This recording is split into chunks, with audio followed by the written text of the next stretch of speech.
केसर 4 जन छात्र भारतीय सीमा सुरक्षा बाहिनी और केंद्रीय सशस्त्र पुलिस बाहिनी रे नियुक्ति पाई मनोनीत होइछथि। केसर द्वितीय वर्ष विज्ञान स्नातकोत्तर छात्र गुणनिधि किसान केंद्रीय रिजर्व पुलिस फोर्स बा सीआरपीएफ पाई मनोनीत होइछथि। सेहिभଳି तांको सह प्रथम वर्ष वाणिज्य स्नातकोत्तर छात्र रंजन माझी मध्य सीआरपीएफ पाई सफलतार सह नियुक्ति प्रक्रिया रे उत्तीर्ण होइछथि। सेपरे द्वितीय वर्ष वाणिज्य स्नातकोत्तर छात्र चित्रसेन माझी सीमा सुरक्षा बाहिनी बा बीएसएफ रे नियुक्ति पाई योग्यता हासिल करथिया बेले तृतीय वर्ष कला स्नातक छात्र अजित मार्डी बीएसएफ परीक्षा रे उत्तीर्ण होइछथि।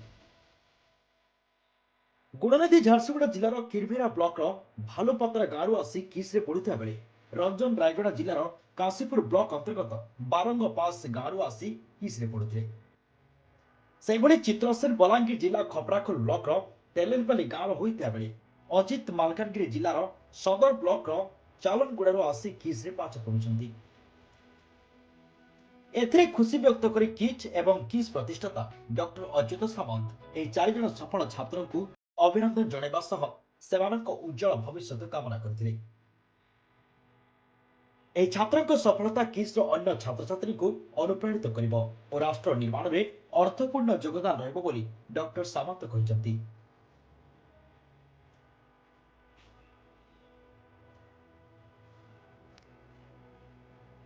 किस रो द्वितीय वर्ष विज्ञान स्नातकोत्तर छात्र गुणनिधि किसान केंद्रीय रिजर्व पुलिस फोर्स बा सीआरपीएफ पाई मनोनीत होइछंती।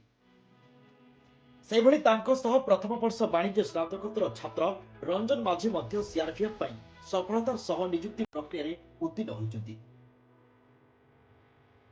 सेहिभଳି द्वितीय वर्ष वाणिज्य स्नातकोत्तर छात्र चित्रसेन माझी सीमा सुरक्षा बाहिनी बा बीएसएफ रे नियुक्ति पाई योग्यता हासिल करथिया बेले तृतीय वर्ष कला स्नातक छात्र अजित मार्डी बीएसएफ परीक्षा रे उत्तीर्ण होइछंती।